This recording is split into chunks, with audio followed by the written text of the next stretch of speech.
Salut les amis, j'espère que vous allez bien. Merci Victor d'avoir tenu la caméra pour cette petite intro. Je vais déjà commencer par te remercier. Là encore une fois le week-end en Belgique, il y a eu du contenu de malade. Là on est dans l'intro mais vous allez voir ce qui va se passer là, c'est encore magnifique. On est dans un lieu qu'on a déjà filmé, il s'agit du garage de Mans. Et là on est dans une partie qu'on n'avait pas filmée la dernière fois. Et cette fois on va être avec le propriétaire du garage qui est là juste aller chercher les clés de certaines voitures qu'on va démarrer. Je peux déjà le dire, on va démarrer l'Enzo. Déjà pour commencer en fait le démarrage de la vidéo, on va démarrer l'Enzo. Voilà. Et ensuite on va voir des voitures qu'on n'avait pas vues la dernière fois, du moins pas autant détaillées. Et vous allez voir, ça va être super stylé. Déjà pour commencer, en fait le siège où j'étais assis, regardez, c'est un moteur d'avion des années 30-40. Donc déjà là on est sur une pièce qui est stylée. On a la tenue officielle de Steve McQueen dans le film. Donc je crois qu'il y a 5 ou 6 pièces dans le monde. Ici on a des tableaux de l'Atomium. Pourquoi je parle de ça alors qu'on est dans un milieu automobile? Tout simplement parce qu'ici on a une pièce de l'Atomium. Donc c'est à dire que c'est stylé. Et ensuite, pour vraiment continuer dans l'automobile, là on a plein de casques qui sont signés par les pilotes. Donc ce qui est bien, c'est que je filme les casques avec voilà les marques dessus. Les gars, tic tac, envoyez-moi 10 000 paquets. Team, un petit forfait, ça serait sympa. Et Ferrari, ben si vous pouvez me passer une voiture, ça peut être cool. Quant à vous, ben l'essence illimitée. Mais c'est trop stylé ça. Mec, je veux cette valise. Bon, en fait, clairement là, tu roules dans l'aéroport avec ça, tout le monde t'entend. On vient de sortir de la pièce derrière moi déjà, ce que j'avais pas précisé la dernière fois, c'est qu'on a les tenues officielles. Donc là, bon, je pense que vous avez reconnu les 3 teams de ouf, avec les conducteurs qui vont bien, hein, bien sûr.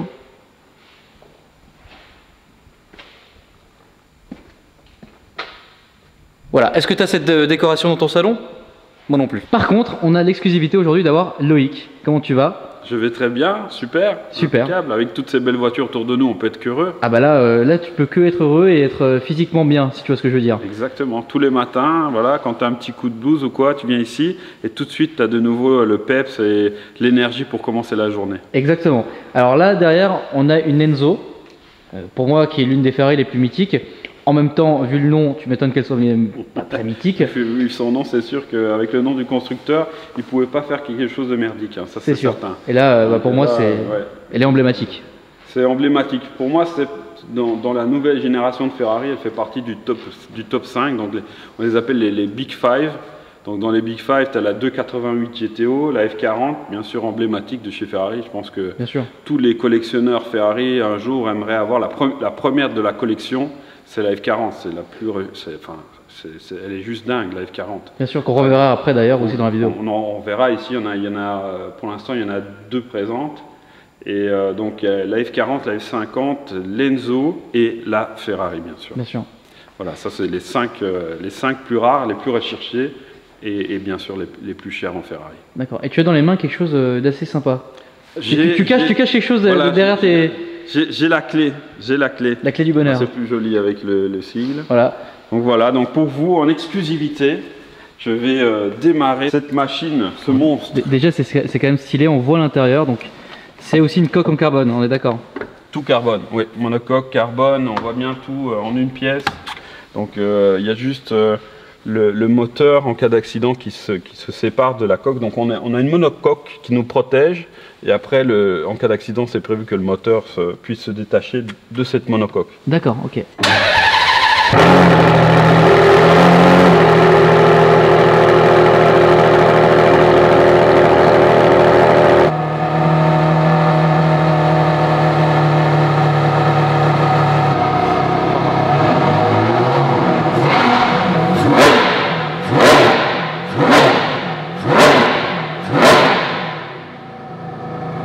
Ah oui, donc là tu nous as donné un plaisir immense. Le plaisir du V12 atmosphérique. Waouh, waouh, waouh, waouh. Ah ouais, l'intérieur de la voiture, t'as vraiment pas déconné. Waouh. La vache. Je vais mettre le contact du Enzo les gars. C'est stylé. Ah mais c'est stylé. D'ailleurs je vois à quoi ça ressemble, hein. C'est la première fois que je monte dans une Enzo. Voilà à quoi ça ressemble. Waouh. Bon, je vais éviter de sa batterie. Waouh. Qu'est-ce que c'est que ça? C'est encore des vitres manuelles. Ah, c'est des vitres manuelles? Mais non. Ah oui, d'accord. Bah oui. Ils auraient pu les mettre en électrique, mais je pense que c'est pour un souci de poids, je pense. Une question de poids, ouais, je pense. Exactement.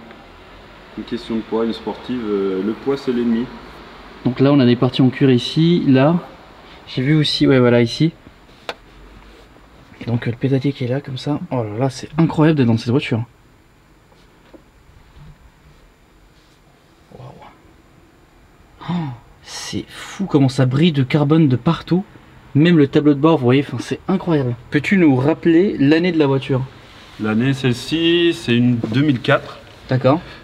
Voilà, donc ça a été produit pendant 2-3 ans, je pense, le temps de fabriquer les 399 exemplaires. Donc c'est quand même très très rare.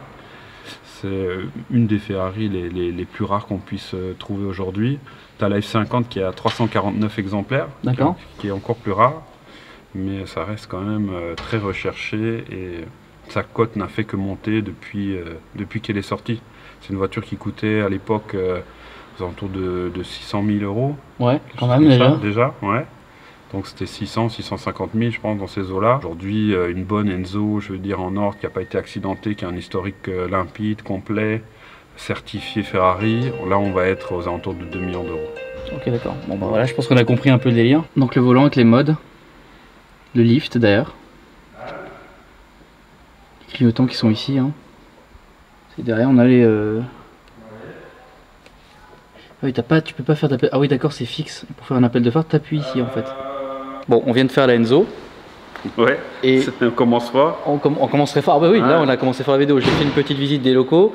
C'est magnifique. Mais là si tu veux, déjà on commence par le plus gros quoi. Exactement, ouais, on commence déjà par une des plus belles. Ah bah oui, et là on continue dans la série mythique. Donc une F50. Après, on aime ou on n'aime pas, c'est une voiture qui a été fort décriée à l'époque. Parce que c'était à l'époque où malheureusement Enzo Ferrari était déjà disparu. Quand Ferrari a été racheté par Fiat. Donc ça a été un petit peu la première supercar construite sous l'ère Fiat. Donc il y a eu beaucoup de critiques sur cette voiture comme quoi c'était pas une vraie Ferrari et que pour l'époque faire une hypercar avec un toit qui s'enlève, donc en cabriolet, c'était un peu novateur et c'était un peu mal vu. À l'époque, une vraie sportive ne pouvait pas avoir un toit qui s'enlève. D'accord. Voilà, c'est pour ça qu'elle a été fort décriée. Et aussi l'aileron, enfin c'est magnifique, franchement, c'est une œuvre d'art aussi. Hein. C'est ça. Maintenant, ces voitures-là, on les voit plus comme des œuvres d'art que comme des véhicules roulants. Ah ouais, moi je vois totalement ça, quand je vois ça, je vois une œuvre d'art. C'est vraiment ça.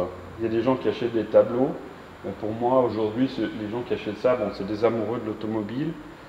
Puis aussi très certainement, c'est un des meilleurs investissements pour l'instant, c'est des voitures qui ont pris... une cote incroyable depuis qu'elles sont sorties. Donc voilà, il faut être amoureux de voitures, il faut être un investisseur.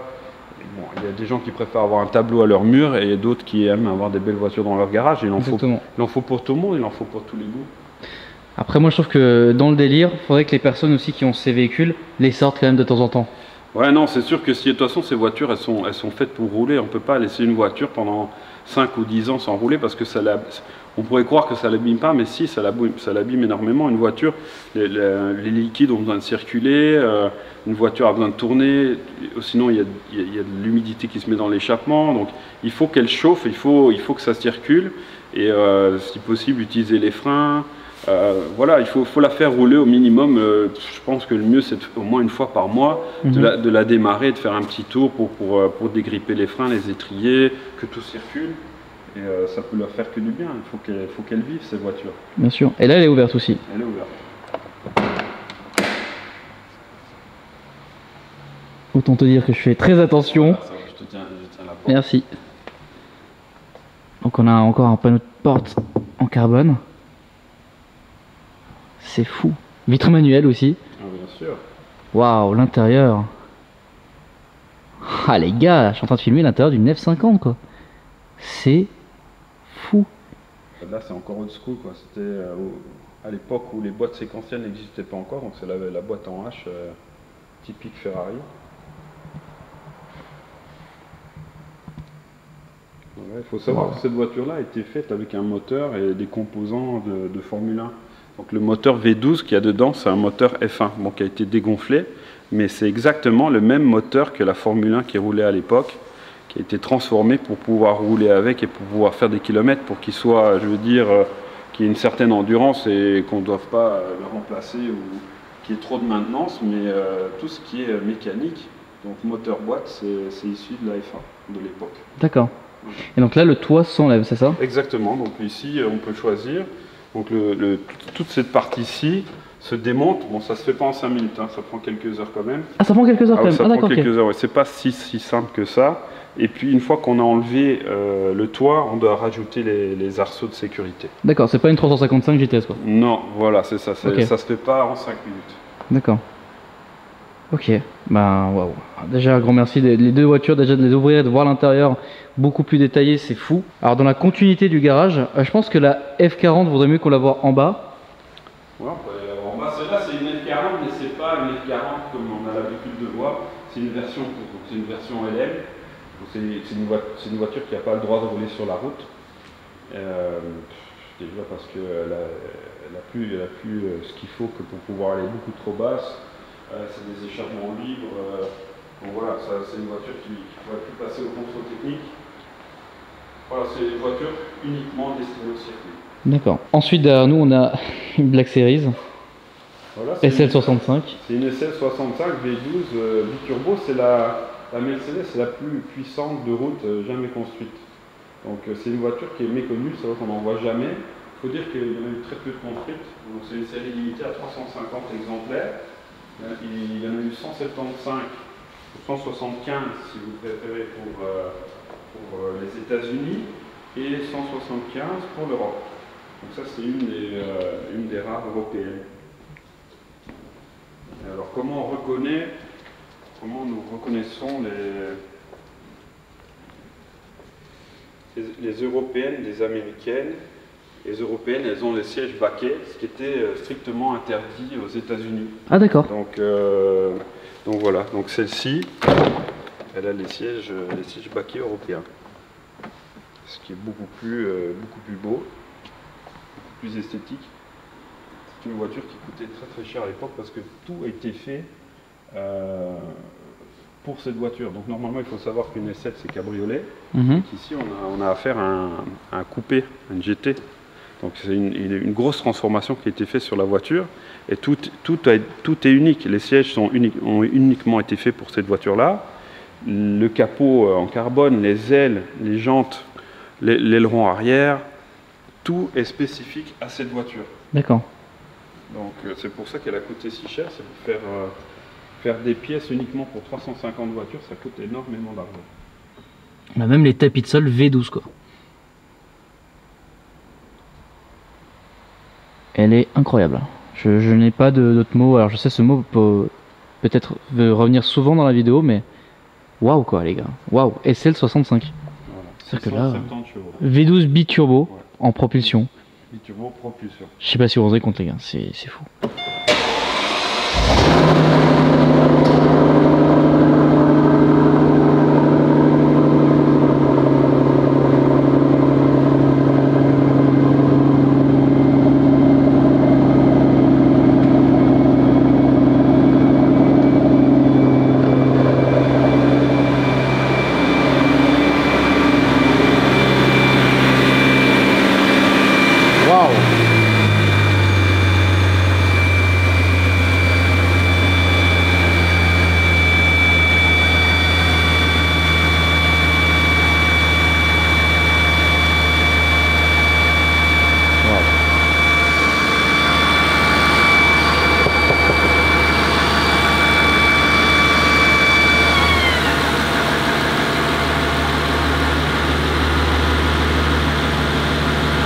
Il n'y a pas de mots en fait. Là je pense qu'il n'y a pas de mots. C'est vrai que c'est une voiture extraordinaire que très peu de monde connaît vu sa rareté. Est-ce que tu penses que là on a fait vraiment plaisir? Là, est-ce que tu penses que pour le moment on fait plaisir aux personnes? Bah, là je j'espère. pense que tu peux pas faire mieux. Pour ceux qui aiment l'automobile, je pense que là on peut pas faire mieux. Hein. En tout cas, c'est le top du top de ce que j'ai ici. Donc j'espère que je fais plaisir à un maximum de personnes en vous montrant les petits bijoux qui se trouvent à la concession. Complètement. Alors là, je pense que c'est un honneur c'est déjà pour moi et pour toutes les personnes qui regardent cette vidéo. J'espère que vous kiffez à mort, vraiment. Waouh. La porte c'est vraiment très spécial aussi, hein. C'est vraiment unique. C'est très très spécial, ouais. Effectivement, la configurateur, elle est magnifique. Ah et puis elle a ces palettes là, oh là là. Ouais, ah d'accord, ok. La vache. Ah oui, c'est vieux quoi. Voilà, c'est là que tu sais que c'est vieux. On voit que ça a un certain âge. Maintenant, je crois que c'est 2002, 2003, dans ces années-là. Bon, le truc un peu sympa, c'est le bouton dans le changement de vitesse pour démarrer. Ah, bah, je te laisse le privilège de la démarrer toi. Oh là là, qu'est-ce que c'est beau. Comme ça tu vois, mais c'est vrai que quand on ne connaît pas cette voiture, on peut chercher longtemps avant de trouver la solution pour la démarrer. D'accord. Oh la vache. Alors déjà, je me suis mis dedans, on est là. Alors attendez, bon je vais... Ah déjà regarde, c'est stylé. La vue quand même, le siège rouge, tout ça, c'est bien. Alors, I have the key, qui est normal, elle est comme ça. Donc, bah je mets la clé dans le contact. Waouh. Alors je sais pas pourquoi je sens qu'il y a une couille avec ça là. Haha. J'ai trouvé direct. Ah. Là vous avez tous les boutons. Oh, le cuir comment il est. C'est sublime. Hein. Les sièges sont vraiment beaux en plus. Là vous avez les boutons pour les vitres. Là vous avez le siège électrique. Alors ça c'est la poignée pour ouvrir la porte? Oui. D'accord, ok. Porte qui est là. Hein. Son Bose. Cuir rouge. Eh, c'est magnifique. Alors attends, la vue. Alors il faut que je vois la vue que ça. Oh là là là là, mais on voit rien. On voit. Il est déjà. On voit pas le bout du capot. On comprend rien en fait. Ah ouais, non mais. Et toi, t'as déjà conduit ça? Si, j'ai eu la chance de conduire cette voiture là il y a quelques années. Ouais. Et c'est un véritable dragster. Hein. Avec le compresseur, ça pousse, c'est phénoménal. Ça fait 600. Près de 620 chevaux dans ces eaux-là. Ouais. Donc c'est impressionnant pour une voiture de cette époque-là. Bon après c'est un peu lourd. On peut pas dire que ce soit vraiment une ultra sportive, mais c'est une grande routière et c'est une voiture qui a un look aussi tout à fait à part. On n'en croise plus à tous les coins de rue non plus. C'est une voiture qui commence à devenir assez rare aussi. Ouais, au niveau de la conduite, comment tu pourrais expliquer le ressenti que tu as? Le ressenti, c'est plus une voiture pour se balader et tout ça. C'est pas une voiture qu'il faut mettre sur un circuit parce qu'elle est vraiment pas faite pour ça. Elle est trop lourde. Mais par contre, c'est une voiture avec laquelle on peut prendre énormément de plaisir avec son gros V8 et tout. Elle fait un bruit juste fantastique. Donc voilà, c'est une voiture, c'est une routière, c'est une voiture pour faire des longs trajets. D'accord. Qui est assez confortable aussi. Donc voilà, c'est une voiture. Bon, il faut pas oublier qu'elle a presque 20 ans aussi. Ouais, hein. Franchement, de l'extérieur, on dirait pas. Hein. Je suis rentré à l'intérieur de la voiture et j'étais un peu choqué par le volant et les boutons. Je me suis dit, mais attends, mais c'est fou. Et ouais, effectivement, c'est très vieux comme voiture. L'échappement est ici, donc oui, dès que tu la démarres, en fait, t'es juste à côté. Quoi. Il faut qu'ils ont pu faire l'homologation avec les échappements qui sortent juste aussi près du moteur. Ouais, vraiment. Je pense que c'était un peu plus libre. Je pense qu'aujourd'hui, personne ne le refait ça. Je crois qu'aujourd'hui, au niveau réglementation, ça passerait plus. Non, ça serait plus autorisé. Les jantes sont belles, enfin ouais, non, la voiture est vraiment belle. Et ensuite, je m'étais pas trop attardé dessus la dernière fois, mais là c'était les anciennes voitures de course. Exactement, oui, j'ai eu la chance de rouler avec les trois. Donc c'est des voitures d'un autre âge. Hein. Donc celle-ci c'est une Lola T70 Spider qui a été fabriquée en 1964 et c'est le tout premier modèle. Donc c'est une voiture qui a été conduite par Jackie Stewart dans le Team Surtees. C'est une voiture qui a un palmarès juste incroyable. Et à l'époque, c'était la voiture la plus rapide. C'était la plus rapide sur circuit. Comme on peut le constater, il n'y a aucun appui aérodynamique. Pourquoi? Parce qu'à l'époque, les circuits, c'était pas les circuits qu'on connaît d'aujourd'hui. Il n'y avait pratiquement pas de virage. C'était beaucoup de lignes droites. Les circuits faisaient 20 ou 25 km. Et c'était ce que les spectateurs aimaient voir, c'était surtout la vitesse de pointe. Ils étaient impressionnés par la vitesse de pointe. Donc les voitures devaient être designé et dessiné pour la vitesse de pointe. Donc c'est une voiture qui dépasse, qui arrive à 350 km/h. Dans les années 60 dans les années 60. Ah oui, ouais, c'était, je crois que leur vitesse moyenne sur un circuit, c'était aux alentours de 260 km/h. D'accord. Et c'est un moteur Chevrolet? Chevrolet, V8, ok. 6 litres. Ah oui, 6 litres. Waouh. Ça doit pas être très confortable. Hein. Non, c'était assez spartiate à l'époque.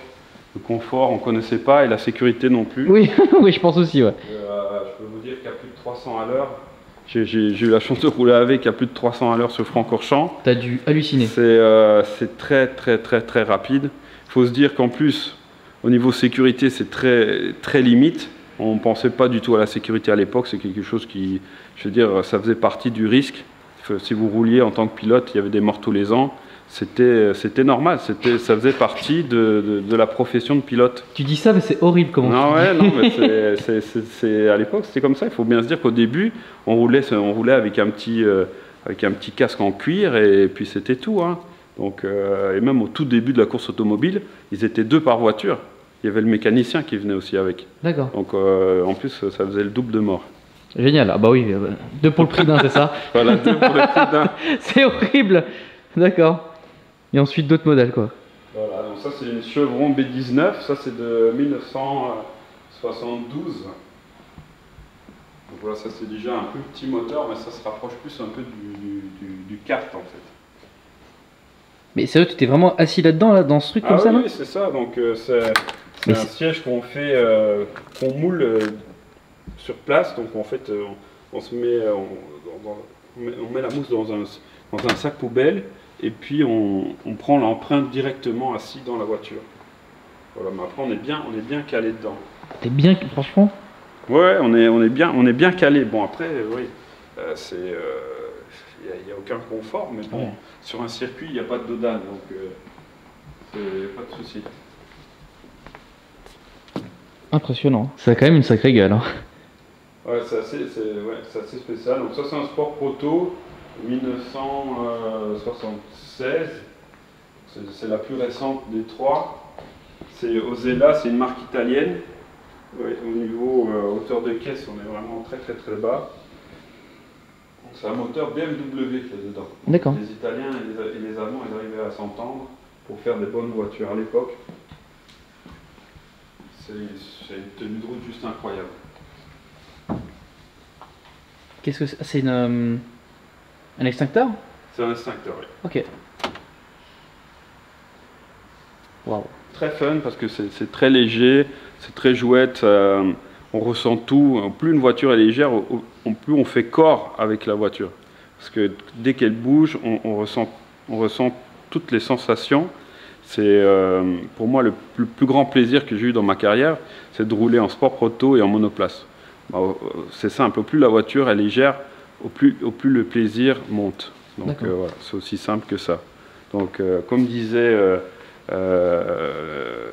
Lotus, c'est light is right. Donc au plus léger est la voiture, au mieux c'est. Exactement, et ils ont bien raison. Ouais, exactement. Mais non, excellent. Excellent. Et c'était vraiment la sienne, il s'est vraiment assis dessus. Ah, sûr et certain, oui.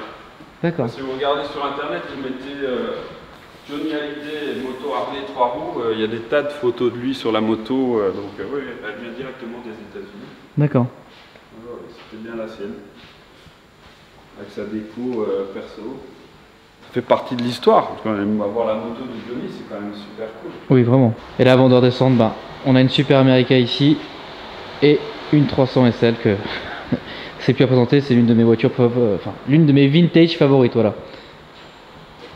Bon, la 918 Spider, c'est juste pour le principe. Je vais quand même essayer de pas louper grand chose. Celle-ci, c'est vraiment, c'est une 996 GT2 mais MK2. D'accord. Pour les connaisseurs, c'est le Graal. Parce que c'est une des Porsche les plus rares qui existent. Il n'y en a eu que 94 de construites. Dans le monde? Ouais, dans le monde. Ah d'accord. En MK2.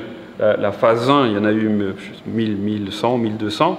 Mais la MK2 est extrêmement rare. Il y en a eu 70 en Club Sport et il y en a eu 14, non, il y en a eu 24 en confort.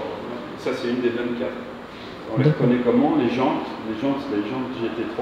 Ok. Et il y a du carbone un petit peu partout, ce qu'il n'y a pas sur la phase 1. Ok. Et bon, la puissance est différente. Voilà, elle est un peu plus puissante que la phase 1. Donc il y a du carbone partout à l'extérieur et à l'intérieur. Même sur l'aileron, d'accord. Donc tu vois, c'est là que c'est intéressant d'être avec Loïc parce que par exemple moi je suis passé à côté et pour moi c'est une vieille Porsche et j'ai pas envie de dire sans intérêt, mais quand tu connais pas l'histoire finalement ça c'est vraiment pour les Porschistes. Sinon c'est vrai de faire la différence entre une Porsche et une autre, c'est très compliqué. Donc c'est vraiment pour ceux qui aiment les Porsche et qui les connaissent. Alors la jaune, ça c'est la toute première GT3 qui a jamais été faite. Donc c'est la GT3 phase 1 en 996. Qui est reconnaissable avec ses phares. C'est quelque chose qui va devenir culte aussi et collector parce que toute première GT3, toute alu. C'est le même moteur que la GT1, que la Porsche GT1. Donc voilà, donc ça fait partie de l'histoire. C'est une voiture qui est de 2000, donc voilà, qui vient de fêter ses 20 ans. Et là une Speedster. Avec une GT3 qui est derrière, c'est ça hein? C'est ça, donc c'est toutes des séries limitées, donc ça c'est la 997 Speedster qui a été fabriquée à 356 exemplaires. Et normalement à l'époque on pouvait les commander qu'en blanc ou en bleu. Et sur demande, il y en a eu 30 ou 40 sur demande, et ça c'est une des 12 noires qui existent. Dans le monde? Dans le monde. Ah, dans le monde carrément, d'accord. C'est ça. Donc, ah, carrément le logo. C'est extrêmement rare. Déjà la Speedster est rare, et dans cette couleur là c'est juste presque introuvable.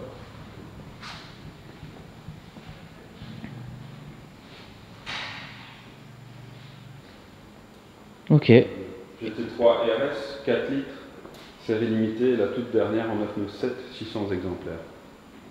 500 chevaux en atmo. Et avec le fameux moteur, c'est ça? Avec un moteur 4 litres, oui 4 litres, atmo, 500 chevaux. Et là les gars, si on fait pas plaisir aux passionnés, il y a un problème quand même. Oui. Vraiment, non mais là, attends quand même. Il y en a pour tous les goûts, toutes les marques, toutes les bourses. Vraiment? Ici, il y en a pour tout le monde. Hein. il y a même pour les enfants, si vous voulez regarder. Exactement. 917, fabriqué à 3 exemplaires.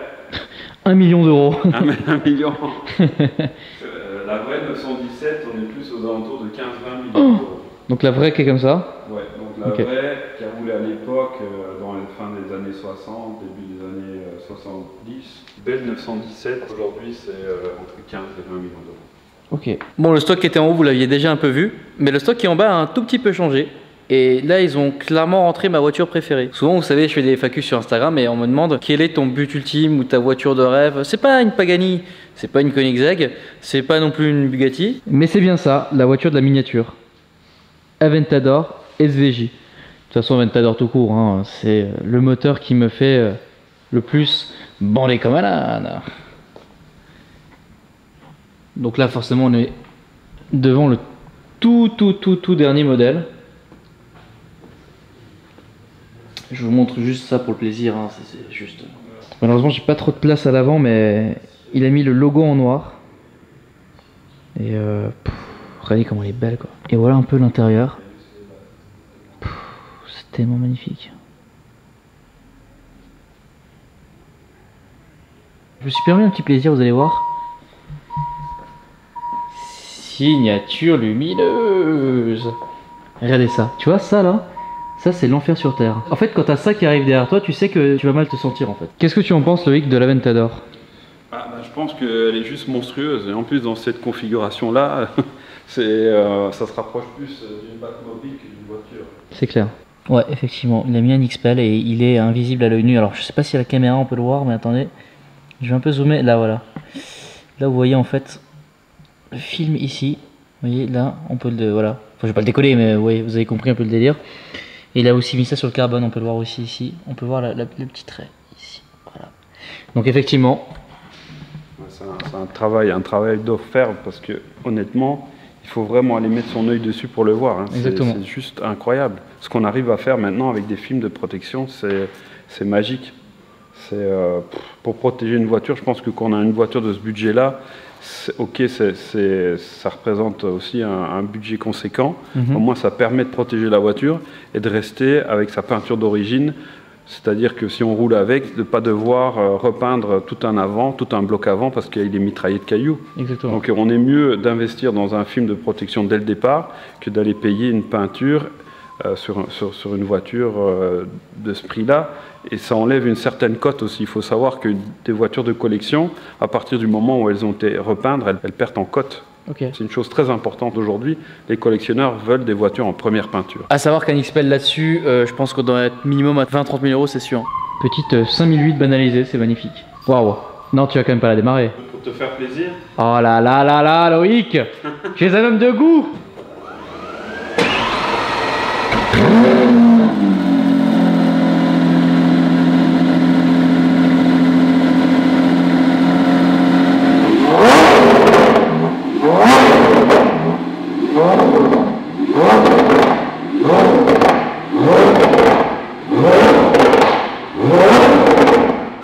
Bonjour. Là vraiment, c'est vous Bruce Wayne? C'est juste incroyable, ah ouais. ce V12. Ouais, c'est pour moi le plus beau V12 au monde, clairement. Au niveau de la sonorité et au niveau agrément conduite, je pense que c'est le top du top. Et malheureusement, c'est des moteurs qui sont en voie d'extinction. C'est des moteurs d'ici quelques années, ils auront disparu. À cause des normes, malheureusement. Les normes de CO2 font qu'on ne pourra plus rouler avec ce genre de voiture-là dans un avenir proche. Ce qui est dommage, enfin bon, il restera toujours ces voitures-là pour se faire plaisir, parce que j'espère que les politiciens ne sont pas bêtes au point de nous interdire de rouler avec ces voitures. Mais tout est possible, mais ça fait partie du patrimoine et c'est des voitures qui doivent pouvoir encore circuler. Enfin, je l'espère. Ce serait trop fou qu'on ne puisse plus rouler avec ces voitures. Je suis totalement d'accord avec toi. Pour moi, c'est une œuvre d'art qui se déplace sur la route. Ouais, c'est ça, exactement ça. Puis bon, c'est facile de dire oui, la pollution et tout ça, mais c'est des voitures qui roulent, mais pratiquement pas. Donc je veux dire, une voiture standard qui fait 150 ou 200 000 km pollue plus qu'une voiture comme celle-ci. Allez, c'est des voitures plaisir, c'est juste une voiture qu'on a envie de sortir une fois de temps en temps quand il fait beau. Ces voitures-là font moins de 2000 km par an. Donc je vois pas où est la pollution. Il faut un peu tout relativiser. Il y a un moment où il faut faire la part des choses, mais c'est vrai que c'est plus facile de taxer ou d'interdire des voitures que d'interdire des bateaux qui polluent, qui fonctionnent au fioul lourd et qui consomment et qui polluent. Enfin, quand j'ai entendu ça, j'étais sidéré, mais un bateau de transport qui fonctionne au fioul lourd pollue plus que... je sais pas, ça me paraît tellement délirant, mais pollue plus que 100 millions de voitures. Exactement, non mais c'est vrai, c'est totalement vrai. En fait, tu n'as aucun filtre sur les bateaux lourds, que ce soit les porte-conteneurs, les pétroliers, enfin, ils n'ont aucun filtre en fait. C'est direct. Voilà, c'est ça. Mais en plus, le fioul lourd, il n'y a rien de pire. C'est comme si on brûlait de l'huile usagée. Et on ne peut pas polluer plus que du fioul lourd. C'est juste, normalement, c'est un carburant c'est à jeter. C'est quelque chose qu'on ne peut pas utiliser. Mais comme il n'y a pas de législation au niveau du transport maritime, puisque ces bateaux-là circulent partout dans les océans, donc ils sont dans les eaux internationales, donc on fait ce qu'on veut. Il n'y a pas de filtre au niveau des échappements, il n'y a pas de filtre à particules, il n'y a rien du tout. Ils font ce qu'ils veulent, donc ils polluent, mais quelque chose de phénoménal. Donc là, on ne peut rien dire. Par contre, les voitures, oui, ça c'est plus facile. On sait mettre un nom dessus, elles doivent être enregistrées dans un pays où elles roulent. Donc c'est beaucoup plus simple de taper et de taxer les propriétaires de voitures de sport que ces bateaux qui font ce qu'ils veulent. Là, totalement d'accord avec toi. Je pense que là, la voix de la sagesse a parlé. C'est parfait. On continue parce que là, on a une Alpine A110, mais S, c'est ça? C'est une S, c'est la toute première qui a été livrée en Belgique. D'accord, en plus. Voilà. Détail noir, jantes noires, vraiment les nouvelles jantes en plus, enfin, elle est super belle. Bon, de toute façon, vous connaissez mon avis sur cette voiture, je l'aime vraiment beaucoup. Alors, le fait que les écritures soient noires, je sais pas si c'est spécifique à cette édition. Ah oui, voilà, là, ici. Je pense que c'est ça. Il y a quand même quelque chose. Je pense que c'est ça. Ah, peut-être, oui, mais il n'y a rien de noté, mais peut-être que c'est uniquement pour la S, ça c'est possible. Mais moi non plus, hein, je n'ai pas été invité à la soirée. Non, je rigole, j'ai même pas demandé, donc voilà. Toi non plus? Ok, d'accord. J'ai eu la chance de rouler avec, et c'est vrai que il y a 40 chevaux de différence, quelque chose comme ça par rapport à l'ancien modèle, mais sur une voiture qui pèse aussi peu, enfin qui est aussi légère, ça fait une énorme différence. Oui. Ici, bah écoutez, Super America, SLR, Ford GT. Alors c'est pas une GT40, apparemment je me suis trompé, c'est pas une GT40, c'est ça? Non, Ford GT40 c'est le tout premier modèle, c'est le modèle, on peut l'appeler Ford GT40 que le tout premier modèle des années 60, parce que Ford a oublié de déposer la marque Ford GT40, enfin GT40, et quelqu'un a acheté la licence GT40, et quand ils ont sorti le modèle en 2005, pour ce modèle-ci, ils ont voulu l'appeler GT40 comme la première, très logiquement, mais attention, la personne qui avait pris la licence a dit, écoutez, ce nom m'appartient, si vous le voulez, vous devez payer autant. Et Ford a dit non, vous êtes complètement sur une autre planète, on ne va pas vous payer autant d'argent pour un nom qui à la base nous appartenait, donc hors de question. Donc maintenant, les nouveaux modèles, que ce soit la 2005 ou la 2018, on doit les appeler Ford GT. On ne peut plus mettre 40 à côté. Ok. Ce qu'on a filmé il y a quelques jours, les dernières Ford GT 2018, et tu m'avais parlé de l'intérieur et j'étais très curieux de voir à quoi ça ressemblait. L'intérieur est un peu plus spartiate et plus basique que la nouvelle. Bon, ce qui est logique, c'était pas le même prix non plus à l'époque. Donc la porte qui s'ouvre vraiment exactement comme oh la vache, la ah oui. GT40 à D'accord. l'époque. Donc, ce qui permet... Oh, c'est fou une porte comme ça. Enfin, en fait, je sais pas si vous vous rendez compte, les amis, mais la porte, c'est genre, en fait, si tu veux, quand t'as pas de parapluie, tu te mets ici et t'es bien. Voilà, merci merci Ford, c'est une magnifique idée. Voilà. Et à la base, ce système de porte a été créé pour la voiture de course, bien sûr. Ça permettait de rentrer et sortir de la voiture beaucoup plus rapidement, bien sûr, puisque on a une partie du toit qui a disparu avec ce système. Donc ça, c'est une 2005. Ça, c'est 2005, oui. Donc 5 litres 5 compresseurs. Avec plus de 500, je ne sais plus exactement, 550 chevaux, quelque chose comme ça. Tu sais c'est quoi que je rêve de voir comme voiture? Alors c'est très très bête, hein. Et c'est très méconnu, enfin c'est inconnu même du public, c'est une Ford GT90. Je le dis en vidéo, hein. Le jour où je filme cette voiture, j'arrête YouTube, voilà. Loïc il va me trouver le proprio et il va me voler ma chaîne. Et ouais. Ça va pas être simple, mais en passant quelques coups de fil chez Ford, peut-être. Il y a moyen. On pourrait mettre la main dessus. T'as des contacts? J'ai quelques contacts chez Ford. Ah bah écoute Loïc, je vais me rapprocher de toi. Si tu veux, si tu y arrives, ça peut te filer. Ah ben, je te paye le billet d'avion, on y va. Hein. Ah bah on y va, ok. Ok, vas-y. Bah deal, maintenant il faut que je trouve cette voiture. Ok. Il faut que je trouve le propriétaire. Ça serait stylé, vraiment. Si elle appartient à Ford, ça va être plus simple quand même. Mais... Ah ouais, je pense qu'elle doit. Oh, je pense qu'elle appartient à Ford. Ah bah on va voir où elle se trouve. Tu vois, comme quoi il faut tout dire. Et ouais, exactement. Donc voilà l'intérieur en tout cas de la Ford GT de 2005. Très épuré, c'est marrant la console comment elle est. Hein. C'est old school avec les boutons on-off comme à l'époque. Ils ont vraiment voulu redonner ce côté respecter même les sièges avec les trous dedans. C'est exactement le style et le type de siège qu'on avait à l'époque dans la Ford GT40 fin des années 60. C'était ces sièges-là et avec les boutons on-off, c'est le style de bouton qu'on avait à l'époque. Un intérieur un peu plus sobre que l'autre. Merde, je me suis loupé. Alors, vous êtes prêts les amis?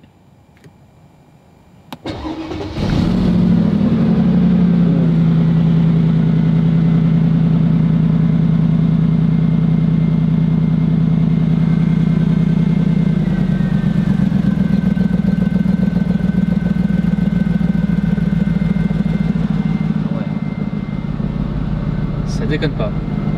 Déjà là la position de conduite elle est à peu près pour moi. Et en fait comment t'expliquer, c'est indescriptible. En fait vraiment tu vois, voilà en gros la vue que j'ai à ma place. Voilà. En gros le conducteur ce qu'il voit c'est ça. Le micro en fait il tape le plafond donc c'est compliqué mais voilà ce que tu vois quand tu es à bord d'une SLR. Alors je t'explique, j'ai le pied sur le frein là. Et en fait ça vibre, c'est fou. Waouh. Waouh, oui d'accord. Ok. Ouais, c'est pas. T'amènes pas ta copine au resto. Hein. Dis-moi, quand tu fais tes courses, tu utilises quoi comme chariot? Voilà. Voilà. Voilà. F40. Magnifique. Voilà, un peu moins lourd parce qu'il y a une boîte, la boîte en moins. Elle fait partie en révision en Italie. Donc voilà, là vous avez une voiture. Sans boîte. Une partie de ses organes sont partis. D'accord. Waouh. Ah oui, l'intérieur. Alors déjà, je suis choqué dès que tu as ouvert la porte. En fait, ça m'a choqué. La partie en carbone ici. Waouh.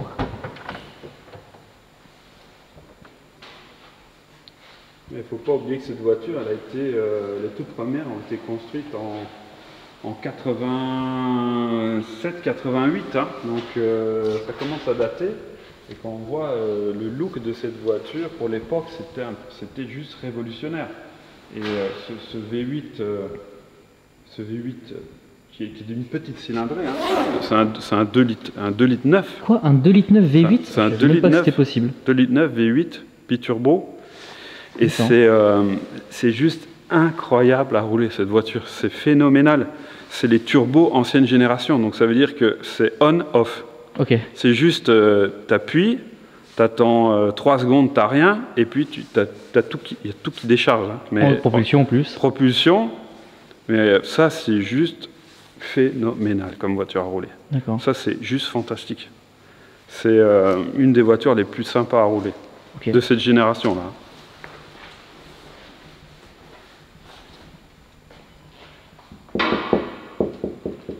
Ça, c'est la vraie plaque du propriétaire?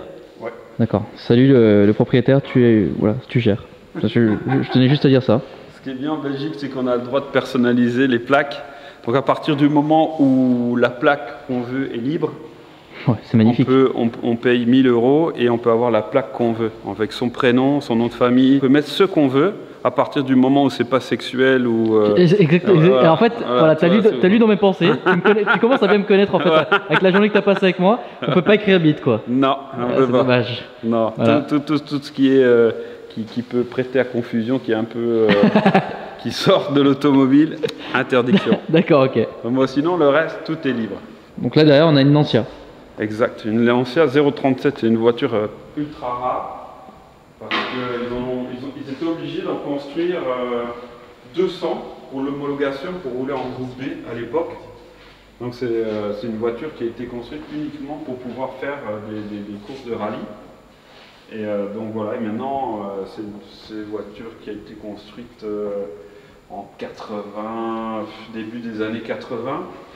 Donc c'est une voiture qui commence à prendre énormément de cotes parce que les voitures de rallye sont en train de prendre, il y a un engouement dans ces voitures de rallye rares qui ont eu un palmarès à l'époque.